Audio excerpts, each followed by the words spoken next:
naman tungkol doon sa power couple na yan? Eto nga na, may lumabas kasing blind item, yung si Inside the Metro. Tungkol sa isang celebrity power couple na sa likod daw ng mga ngiti, may nakakubling issue sa mag-asawa. Ano yung mga issue na Ayun na nga daw, na si Mr. daw ay maraming girls.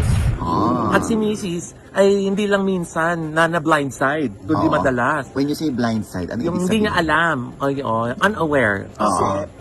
Hold on. Ay, may alam agad. Di pa tapos yung blind item, may sagot ka na. Ulit din. Oo nga. tapos. O yun nga daw, meron pang time na naiyak na daw si Mrs. sa kanyang mga friends sa isang hotel lobby.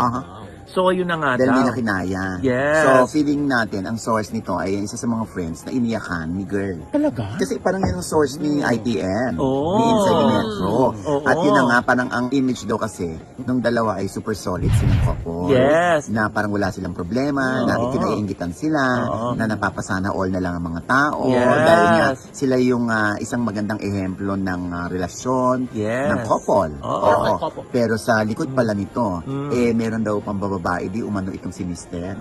So, ang dami-dami ng lumutang na pangalan. Oo nga, Kasi kasi magkaiba daw yung field nila. Oh, respective fields kasi yung nakalagay Oo, doon, ibig di ba? sabihin magkaiba. Kung yung isa, si Mrs. taga-showbiz, yung isa naman hindi.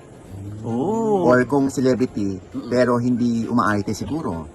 Eh yun nga, ang nangunguna nga sa hula ay ang dong yan. Si Ding Dong at si Marian Rivera daw. Talaga ba? Sila ng field, di ba? Kaya nga, yun nga yung, ay parang hindi sila. Kasi pareho naman silang artista eh. Oo So, nga. exit na sila. Oh, tsaka si Marian daw palaban, hindi pwede siyang iiyak na lang. Ay, Kadite niya yan. Lalaban daw yan. Correct. Oo. Hindi pwede si Ding Dong.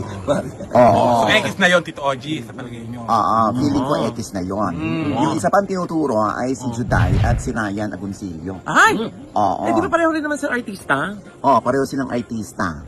At saka hindi rin naman ma-red carpet si Judy Ann. Oo nga, kasi nabanggit doon, di ba? They don the red carpet, tapos may mga endorsements. May di mga ba? endorsements, Oo. so hindi man lahat sila may endorsement. Yung iba naman, parang malabo raw na Juday Ryan ito. Sino pa mga tinuturo? Si Solen Yusap, tsaka si Nico. Magkaiba ba sila ng ano? Oo. Kasi di ba si Solen artista, tapos si Nico businessman.